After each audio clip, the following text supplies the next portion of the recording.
Hello மக்களே, எல்லாரும் எப்படி இருக்கீங்க? நலமா இருக்கீங்களா? இன்னைக்கு உங்களுக்காக சூப்பரான ஒரு காமெடியோட வந்திருக்கேன். வாங்க காமெடிக்குள்ள போயிடலாம். அர்ஜுனும் வடிவேலும் ஒரு மார்க்கெட்டுக்கு தான் வருவாங்க. வரும்போது பார்த்தீங்கன்னா, இப்ப வடிவேலு என்ன கேட்பாருன்னா, "இவ்ளோ மார்க்கெட்டுக்கு கூட என்ன தனியா அனுப்பாம என் கூடவே வரியே, என் மேல சந்தேகப்பட்டு தானே?" அப்படின்னு சொல்லி கேட்கும்போது, "ஆமா" அப்படின்னு அவர் சொல்லவும், "இவ்ளோ பிராங்கா பேசினதுக்கு ரொம்ப தேங்க்ஸ்" அப்படின்னு சொல்லுவாரு. "ஏன் உன் தங்கச்சி கல்யாணத்துக்கு என்னையே கூப்பிடல?" அப்படின்னு சொல்லி கேட்பாரு. "என்னையே கூப்பிடல" அப்படின்னு சொல்லி அவர் சொல்லுவாரு. "கூப்பிடாம எதுக்கு போனேன்?" அப்படின்னு கேட்கும்போது, "கூப்பிட்டாங்க போனேன்." "என்னப்பா குழப்புற? கூப்பிட்டாங்களா கூப்பிடலையா? அதை மட்டும் தெளிவா சொல்லுப்பா" அப்படின்னு சொல்லிட்டு கேட்பாரு. அப்புறம் ஏதாவது ஒண்ணு சொல்ல அப்படின்னு சொல்லி கேட்கும்போது, "கூப்பிட்டாங்களா கூப்பிடலன்னு கேட்கும்போது, கூப்பிட்டாங்கன்றதும் உண்மை, கூப்பிடலங்கிறதும் உண்மை" அப்படின்னு வர எனக்கு புரிஞ்சு போச்சு. என்ன நீ அந்த கல்யாணத்துக்கு கூப்பிடல, அதை நான் கேட்பேன்றதுக்காக இப்படிலாம் சமாளிக்கிறேன் அப்படிதானே அப்படின்னு ஆமா அப்படின்னு அதுக்கும் ஆமா சொல்லிடுவாரு. இப்பவும் நீ பிராங்கா பேசுறதுக்கு ரொம்ப தேங்க்ஸ். இதுக்கப்புறம் நான் என்ன சொல்றேன் அப்படின்னா, இனிமேல் நம்ம ரெண்டு பேரும் ஒண்ணா போக கூடாது. நீ ஒரு பக்கம் போ, நான் ஒரு பக்கம் போறேன். அதான் நம்ம ரெண்டு பேருக்கும் நல்லது அப்படின்னு சொல்லிடுவாரு. சொல்வாருன்னா, இங்க பாரு, ஆளுக்கு ஒரு பக்கமா பிரிறது நல்லதுன்றது எனக்கு நல்லது, உனக்கு அது நல்லது கிடையாது. அப்புறம் உன் இஷ்டம், போய் காய்கறி வாங்கிட்டு வா அப்படின்னு சொல்லுவாரு. காய்கறி வாங்க காசு கொடுப்பானும் போது முதல் வாங்கிட்டு வா, அப்புறம் தரேன்ட்டு அவர் பாட்டுக்கு போயிடுவாரு. சரின்னு சொல்லிட்டு இவரும் ஒரு கடையில போய் நின்று காய்கறி வாங்குவாரு. பேசாம வாங்க வேண்டியது என்ன பண்ணுவாரு, நாங்க முட்டை வச்சிருப்பாங்க, இது என்ன முட்டையா அப்படின்னு சொல்லிட்டு பின்னாடி தூக்கி எறிவாரு. பின்னாடி ஒரு ஆள் இருப்பாரு. அவர் நெத்தியில பட்டு முட்டை டமால்னு வெடிச்சு மூஞ்சி ஃபுல்லா முட்டையாயிடும்.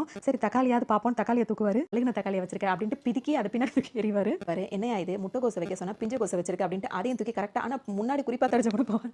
பின்னாடி அடிக்கிறது கரெக்டா போய் ஒரு தலையில திரும்ப திரும்ப விழுந்துட்டே இருக்கும். கருணக்கிழங்க தூக்கி பார்ப்பாரு. இது கருணக்கிழங்கு இல்ல, கருங்கல்லு அப்படின்ட்டு திரும்பவும் அதே தூக்கி அதே இடத்துல அடிப்பாரு. பார்த்துட்டு இதுவும் சரியில்லை அப்படின்னு தூக்கி அடிக்கும்போது பாத்தீங்கன்னா கரெக்டா அவர் அந்த லெமன் போய் கரெக்டா அவர் கண்ணுல போய் உட்காந்துக்கும். உடனே இனி என்னத்த பாக்குறது அப்படின்னு பேசும்போது திரும்பி என்ன கொஞ்சம் பாருடா அப்படின்னு சொல்லிட்டு அவர் திருப்பி பார்க்க வைப்பாரு. காய்கறி வாங்க வந்தா காய்கறி மட்டும் தான் வாங்கணும், அடுத்து உங்களை காயப்படுத்தக்கூடாதுன்னு சொல்லுவாரு. இப்போ நான் வீசின காய்கறி ஃபுல்லா இங்கே தான் வந்துச்சான்னு இவர் கேட்பாரு. அடிக்கும்போது பாத்தீங்கன்னா கத்துறது பாத்தீங்கன்னா கா கா கா கா கத்துற மாதிரி இருக்கும். உன்னை ஹீரோ அப்படியே மேலே பார்த்துட்டு இருப்பாரு. உடனே அவர் வடிவேலு, என்னது இது நான் கத்திட்டு இருக்கேன், காக்கா கத்துற மாதிரி மேலே பார்க்கறான் அப்படின்னு சொல்லுவாரு.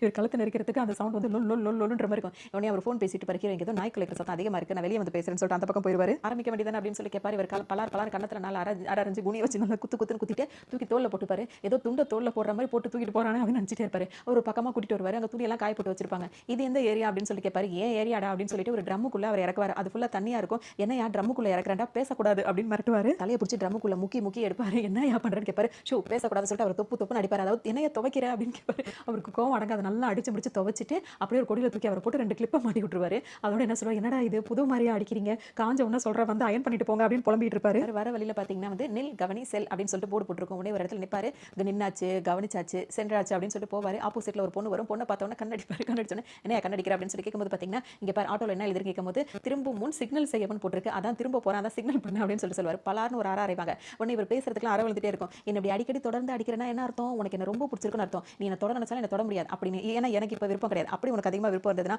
www.inr.com அங்க வந்து, அதாவது www.inr.com அங்க வந்து தொடரலான்ற மாதிரி அவர் சொல்லுவாரு. பாத்தீங்கன்னா அஞ்சலிக்கும் துரைக்கும் லவ் இருக்கா அப்படின்னு சொல்லிட்டு எல்லா பாட்டிங்களுக்கும் ஒரு யோசனையா இருக்கும்.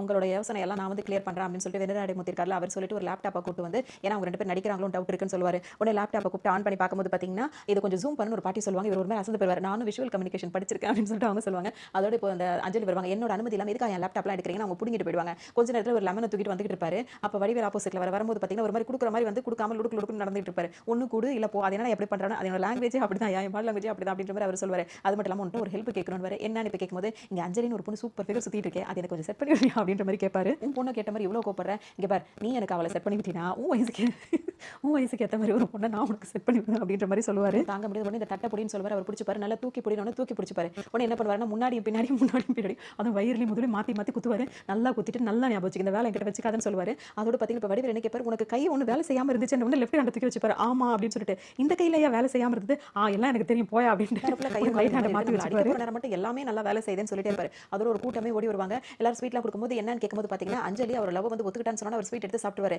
எங்களுக்கே இப்பதான் தெரியும் அஞ்சலி வந்து துரையை லவ் பண்றா அப்படின்னா, என்னது துரையா அப்படின்னு சொல்லிட்டு ஒரு ஹார்ட் அட்டாக்கே வரும். என்ன பண்ணுவாருன்னா வாயில ஸ்வீட்டை வச்சு வெடி அடியில வச்சிட்டீங்களா அப்படின்னு சொல்லிட்டு வருத்தப்படுவாரு. டக்குனு இப்ப அஞ்சலி வருவாங்க. எங்க லவ்வுக்காக உங்களை வந்து மிஸ்யூஸ் பண்ணிட்டேன், சாரி அண்ணா அப்படின்றவாங்க. ஃபீல் பண்ணுவாரு. சிறுக சிறுக கூட்ட கட்டுனே, அது பெரிய ஒரு கூட ஆகிறதுக்கு நான் பட்ட பாடு அப்படி இருக்கு. அது கூட ஆனதுக்கு அப்புறம் ஒருத்தன் ஈஸியா ஆட்டையை போட்டு போயிட்டானே, இப்ப நான் என்ன பண்ணுவேன் அப்படின்னு சொல்லிட்டு ரொம்ப ஃபீல் பண்ணுவாரு.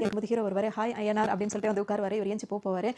எங்க போற அப்படின்னு சொல்லிட்டு பிடிச்சி உட்கார வைப்பாரு. அதோட என்ன தனியா உட்காந்து என்ன பண்றேன்னு அவர் கேட்பாரு. ஒரு மைண்ட் வாய்ஸ் தான் இவர் பதில். இவர் வாய் தந்ததுன்னு சொல்ல மாட்டாரு. ஜோடியா உட்கார எங்கடா நீ விட்ட, அதெல்லாம் தனியா உட்காந்துருக்கேன் அப்படின்ற மாதிரி சொல்லிட்டு இருப்பாரு. ரொம்ப நல்ல மூட்ல இருக்க மாதிரி இருக்கு அப்படின்னு கேட்பாரு. இப்படி நொந்து போய் உட்காந்துருக்கிறதா உனக்கு நல்லா இருக்கிற மாதிரி அர்த்தமா, அதுவும் இப்போ ஒரு மைண்ட் வாய்ஸ் தான் கேட்டுட்டு இருக்கும் அப்படின்னு சொல்லி கேட்பாரு. என் பிரச்சனையே நீ தானடா அப்படின்னு. இது ஃபுல்லாவே மைண்ட் வாய்ஸ்ல தான் இருக்கும். இங்க பாரு நான் உனக்கு ஒரு ஃப்ரெண்ட் மாதிரி எதா இருந்தாலும் என்கிட்ட சொல்லு அப்படின்னு சொல்லுவாரு.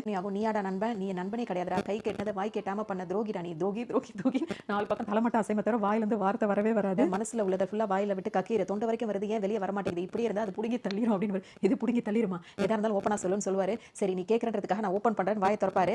அப்பதான் அவர் ஏன் அவர் பாட்டுக்கு போவாரு. பேசாம இருந்தவனே பேச வச்சுட்டு வேஞ்சி போறியான்னு சொல்லிட்டு அதுக்கும் கோவப்படுவார். பண்ணுறதுக்காகவே வச்சிருக்கான்னு சொல்லிட்டு அவர்கிட்ட கோவமாக இருப்பார். அதோட பார்த்தீங்கன்னா இப்போ பஸ்ஸில் வரும்போது பார்த்தீங்கன்னா டிக்கெட் எடுப்பார். எங்கே போகணும்னு கேட்கும்போது கரையம்பட்டி போகணும் அப்படின்னு சொல்லுவார். டிக்கெட் கொடுத்துட்டு மிச்ச காசு 250 கொடுக்க வேண்டியிருக்கும். மிச்சம் 250 கொடுக்கணுமே அப்படின்னு சொல்லி கேட்கும்போது பார்த்தீங்கன்னா அது இறங்கும்போது தரேன்வார். சரி சரி அப்படின்ட்டு அவர் அமைதியாக உட்காந்துருவாரு. எங்கே நடப்பாரு டிக்கெட் டிக்கெட் டிக்கெட் அப்படின்னு நடந்துகிட்டே இருப்பார். இவர் கூப்பிட்டு திரும்பவும் இவன் பின்னாடி நம்மளே போக மாட்டேன் சார் அந்த பேலன்ஸ் சார் தரேன் அப்படின்னு சரிங்க சார் அப்படின்னு அமைதியாக உட்காருவார். இருக்கும்போது பார்த்தீங்கன்னா தருவானோ தரமாட்டானா அப்படியே ஆட்டையை போட்டுருவானோ அப்படின்ற மாதிரி அவர் யோசிக்க ஆரம்பிச்சிருவாரு. திரும்ப டிக்கெட் கேட்கும்போது எத்தனை தடவை டிக்கெட் எடுப்பேன்னு கத்திட்டு இருப்பாங்க. அதில் இவருக்கும் கோவம் வந்துடும். உடனே என்ன பண்ணுவாரு சார் என்னோட 250 அப்படின்னு சொல்லி கேட்கும்போது உனக்கு அறிவு இருக்கா இல்லையா எத்தனை தடவை கேட்குற எத்தனை தடவை சொல்லிட்டு இருக்கிறது நான் தரேன் அப்படின்னு இவன் தருவானா தரமாட்டானா என் காசு தான் நான் கேட்குறேன் அப்படின்ற மாதிரி இவருக்கு வருத்தமே இப்போ வந்துடும். அவங்க சொல்றாங்க பேலன்ஸை கேட்டால் வந்து சண்டைக்கு வரானே என்ன பண்ணுறது அப்படின்ட்டு யோசிச்சுட்டு இருக்கும். அவருக்கு செம்ம கோவம் வந்துடும். அவர் என்ன என்னடா இப்படி பண்ணுறா அப்படின்னு சொல்லி சில வார்த்தைகளை போட்டு அவரை திட்டிட்டு இந்த ஊரில் இறங்குற 4 பேர் யார் அப்படின்னு கேட்டோன்னு ஒரு 4 பேர் ஏன் நிற்பாங்க. இந்தப்பா 7000 ரூபாய் நீங்கள் மிச்சம் உங்களுக்கு 7000 ரூபாய் அவருக்கு கொடுக்க வேண்டியது அதை நீங்கள் எடுத்துட்டு இந்த 2000 ரூபாய் அந்த மூஞ்சில தூக்கி ஏறிங்க அப்படின்னு பார்த்தீங்கன்னா இப்போ அவங்க இறங்கும் போது இவரும் கீழே சேர்ந்து இப்போ வடிவேல இறங்கிடுவாரு. கொடுத்துட்டு ஐயா இந்த அணத்தில் கொடுத்துருப்பானா நல்ல வழியா நம்ம காசு நம்ம கிட்ட வந்துருச்சு அப்படின்னு இறங்கி கீழேன்னு சொல்லிட்டு கத்திட்டு இறங்க தானே போறோம் இங்கே பாயப்பட்டு படுக்க போறோம்னு இறங்கிடுவாரு. அவருக்கு தெரிய வரும் ஆஹா இதெல்லாம் வேற ஊரா இருக்கு சில்லறையை கேட்டுட்டே இருந்ததுனால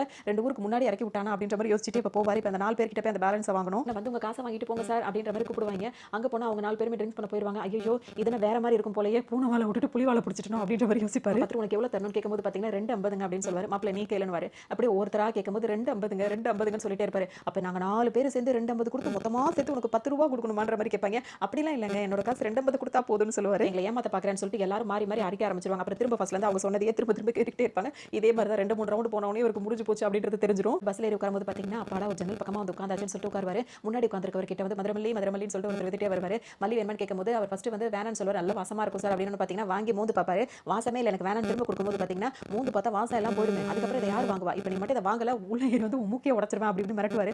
அவரும் வேற வழி இல்லாம வாங்கிப்பாரு. இது எல்லாத்தையுமே இவர் கவனிச்சுட்டு உட்காந்துருப்பாரு. வாங்க வைக்கிறான் அப்படின்னு சொல்லிட்டு அப்படியே உள்ள பார்ப்பாரு. இவர் கிராஸ் ஆனவர் திரும்ப இவரோட ஜன்னலை பார்த்தோன்னு அப்படியே பின்னாடி வந்துருவாரு. இப்போ இவர்கிட்ட அதே மாதிரி மருதமல்லி கொடுக்கும்போது பார்த்தீங்கன்னா மூக்க மூடிப்பாரு. மூந்து பார்த்தா தாடா காசை வாங்குவேன் அப்படின்னு சொல்லிட்டு மூக்க மூடிவார். அவர் கையெடுக்கிற டைமை பார்த்து கரெக்டாக மூக்கு கிட்ட வைக்க போவாரு. மதுரை வைக்கிறேன் மல்லியை வைக்கிறானு மல்லியை அப்படியே மதுரமல்லின்னு சொல்லிட்டு இருக்கணும் போய் அந்த பக்கம் வேணும்னா கேட்க மாட்டாங்களா அப்படின்னு அவர் திட்டுவாரு. சொல்லிட்டு அதுக்கு ஆப்போசிட்ல இருக்க ஜன்னல போய் உட்காரும்போது பார்த்தீங்கன்னா நீ அங்கிட்டு போயிட்டியா அப்படின்னு இவர் அங்கேயே வந்துருவாரு. போயிட்டு திரும்ப மதுரமல்லின்னு சொல்லிட்டே இருப்பாரு. போயான்ற போது கேட்க மாட்டாரு. பொண்டாட்டிங்களுக்கு வாங்கி கொடுக்குறது அப்படின்னு பார்த்தீங்கன்னா இது பொண்டாட்டிங்களுக்கா ஒன்னுக்கே வழியா காணும் இதுல பொண்டாட்டிகளுக்கு நிறைய போய் அப்படின்னு போறாங்கன்னா ஒரு நேரம் வாங்கிட்டு போங்க அப்படின்னு கேட்டே இருக்கும்போது பார்த்தீங்கன்னா வண்டியை ஸ்டார்ட் பண்ணிடுவாங்க. ஸ்டார்ட் பண்ணணும் பார்த்தீங்கன்னா வாங்கிட்டு போகணுமா அப்படி கூட அப்படின்னு சொல்லிட்டு பார்த்தீங்கன்னா மல்லிப்பூவை வாங்கிட்டு அந்த பக்கம் தூக்கி எரிஞ்சிட்டு போ அப்படின்னு ஏன்னா இப்போ பஸ் கிளம்ப போது அதனால இவர் இப்படி பண்ணிட்டோம்னு சொல்லிட்டு அவர் திருப்தியா இருப்பாரு. வேற பக்கம் போய் உட்காந்துப்பாரு. ஆனா இந்த மல்லி விற்கிறவர் என்ன பண்ணுவாரு நேரா டிரைவர் இருக்காரு அவர்கிட்ட வருவாரு. இந்த அங்க மல்லி அப்படின்னு சொல்லி கொடுப்பாரு. எதுக்கு அப்படின்னு காசெல்லாம் கொடுக்க வேணாம் ஒரு 5 நிமிஷம் மட்டும் பஸ் நிப்பாட்டி எடுத்தா போதுன்றாரு. சரி நான் அவர் ஓசில கிடைக்குதுன்னு வாங்கி வச்சிருவாரு. இப்போ இவரை பார்த்தீங்கன்னா என்ன பஸ் ஸ்டார்ட் பண்ணா திரும்ப ஆஃப் பண்ணிட்டாங்களே அப்படின்னு சொல்லிட்டு உள்ள வந்து யோசிச்சுட்டே இருப்பாரு. அப்பதான் இவர் உள்ள ஏறி வருவாரு. வந்தவர் என்ன பண்ணுவாருன்னா இந்த பூ அப்படின்னு போது வேணான்வாரு. இப்போ நீ வாங்கி தான் ஆகணும் அப்படின்னு சொல்லிட்டு மிரட்டுவாரு. ஏன்னா மிரட்டி வியாபாரம் பண்றீங்க வாங்கற இல்லன்னு சொல்லியிருக்கணும். அவர் தான் வேணாம்னு சொல்லி கேட்காம வற்புறுத்தினது இவரா தான் இருப்பாரு. இப்போ இதை வாங்கி தான் ஆகணும் இல்ல அப்படின்னா பஸ் எடுக்க மாட்டேன் அப்படி இப்படின்னு மிரட்டணும்னு பார்த்தீங்கன்னா வேற வழி இல்லாம கொடுத்துருவார் காசு அதை தூக்கி கீழே போட்டு போறியா அதை நீ வாங்கணும் அப்படின்னு மிரட்டவும் வாங்கிப்பாரு. காசும் எக்ஸ்ட்ராவே கேட்பாரு. அதை நீ கையில கொடுக்கும்போது வாங்கினா ஒரு ரேட்டு தூக்கி போட்டில அதுக்கு டபுள் ரேட் அப்படின்னு ஒன்று அதுக்கும் காசு கொடுத்துருவாரு. சரின்னு சொல்லிட்டு இவர் போனவனு பிரிச்சு பார்த்தா மேல சுத்தி இருப்பாங்க அது மட்டும் தான் மல்லியா இருக்கும். கீழே பார்த்தீங்கன்னா ஒரு பேப்பர் பண்டலா இருக்கும். அடப்பாவீங்களா இது ஏமாத்த வேலையா அப்படின்னு சொல்லிட்டு கதறுவாரு. போயிட்டு இருப்பாரு. அங்க சிங்கமுத்து இருக்காரு. அவர் இன்னொரு ஆள் நின்று பேசிட்டு இருப்பாங்க. அப்ப அவர் கூட இருக்க ஒரு ஆள் என்ன சொல்வாருன்னா அண்ணன் இவன் சரி வருவானே அப்படின்னு சொல்லிடுவார் வடிவேல கட்டி. வடிவேல் உடனே அவர் வந்து இங்க வா அப்படின்னு கூப்பிடும்போது இவரும் போய் நிப்பாரு.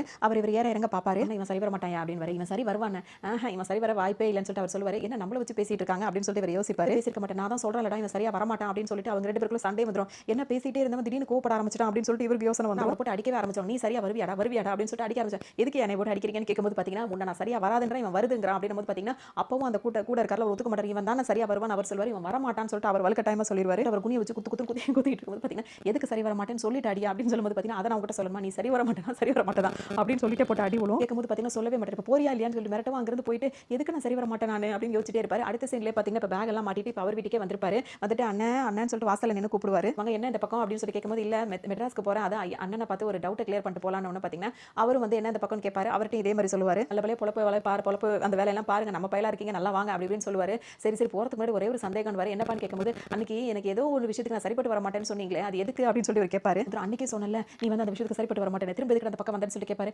கோவப்படாதீங்க அதை சொல்லுங்க அப்படின்னு சொல்லி கேட்டுட்டே இருப்பாரு. இவருக்கு கோவம் அதிகமாயிட்டே இருக்கும். தூக்கி போட்டு அடிக்க ஆரம்பிச்சிருவாரு. உடனே உங்க வைஃப் வந்து சமாதானப்படுத்துவாங்க. எதுக்கே அப்படி கோவப்படுறேன் அவன் அதுக்கு சரிப்பட்டு வர மாட்டானு எதுக்கு தான் அவன் சரிப்பட்டு வர மாட்டேன் இப்போ அவங்க கேட்பாங்க. அவங்க காதுல போய் ஒரு விஷயம் சொல்லுவார். ஓ அதுக்கெல்லாம் நீ சரிப்பட்டு வர மாட்டேன் அப்படின்ற மாதிரி அவங்களும் சொல்லுவாங்க. அத்தாச்சி நீங்களாவது சொல்லுங்க நான் எதுக்கு சரிப்பட்டு வர மாட்டேன் அப்படின்னு சொல்லிட்டு இவர் கேட்பாரு. 2 பேரும் உள்ள போக ஆரம்பிச்சிருவாங்க. இப்போ பாத்தீங்கன்னா இப்போ வடிவேலோட அப்பா வந்துருவாரு. ஏன்டா மவனே எங்க ஊருக்கு போறேன்னு சொல்லிட்டு இவன் வீட்டு வாசல் எதுக்கடா நின்னுட்டு இருக்கு அப்படின்னு கேட்கும்போது இப்போ என்ன சொல்வாருன்னா அப்பா அன்னைக்கு இவன் வந்து என்ன வந்துட்டு இவர் வந்து நான் எதுக்கும் சரிப்பட்டு வர மாட்டேன்னு சொன்னா அது எதுக்குன்னே தெரியல அதை கேட்டு போலாம் தான் வந்து அப்படின்னு சொல்லும்போது எல்லா விஷயத்துக்கும் சரிப்பட்டு வருவான் எந்த விஷயத்துக்கு சரிப்பட்டு வர மாட்டேன்னு கேட்கவாரு. அவர் பேர் முடிவியாண்டி இவர் பேர் ஓனாண்டி அது மாதிரி கேட்கும்போது வர மாட்டேன் அப்படின்னு இல்ல ஏமா எல்லா விஷயத்துக்கும் சரிப்பட்டு வருவான் அப்படின்னு சொல்லி இவர் சொல்வாரு. அறிவு கட்ட ஓனாண்டி உன் காதை கூடு அப்படின்னு சொல்லிட்டு இவர் ஏதோ கச்ச சொல்லுவாரு. சொல்லும்போது பாத்தீங்கன்னா உடனே இவர் அப்படியே அமைதியாயிடுவாரு. அப்படின்னு சொல்லிட்டு இப்போ நேரம் மெதுவா மெதுவாக அப்படி வருவார். நம்ம அப்பனும் அவங்க கூட சேர்ந்துட்டு நம்மளை இப்போ உதப்பான் போலையே அப்படின்னு சொல்லிட்டு ஒரு மைண்ட் வாஸ் கேட்டுட்டே இருக்கும். கிட்ட வந்து மகனை பார்த்துட்டு என் மகன் அதுக்கெல்லாம் சரிப்பட்டு வர மாட்டான் அப்படின்ற மாதிரி அவரே சொல்லிடுவார். இப்போ பெத்த அப்பனே இப்போ சொல்லிட்டான், இப்போ டவுட் கிளியர் ஆயிடுச்சு, கிளம்புற எந்த டவுட்டா கிளியர் ஆயிடுச்சு, எதுக்கு நான் சரிப்பட்டு வர மாட்டேன் அதை முதல்ல சொல்லுங்க அப்படின்னு கேட்பாரு. ஆனால் சொல்லவே மாட்டேன். சரிப்பட்டு வர மாட்டேன்னு கேட்கும்போது அதெல்லாம் சொல்ல முடியாதுடா, சொன்னா ஊர் ஒத்துக்காது, எதப்பா ஊர் ஒத்துக்காதுன்னு கேட்கும்போது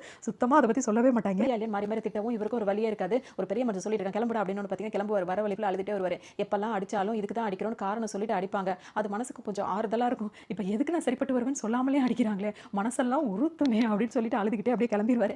இதோட இந்த காமெடி இங்கே முடியுது. இந்த காமெடி உங்களுக்கு ரொம்பவே பிடிச்சிருக்குன்னு நினைக்கிறேன். இன்னொரு காமெடி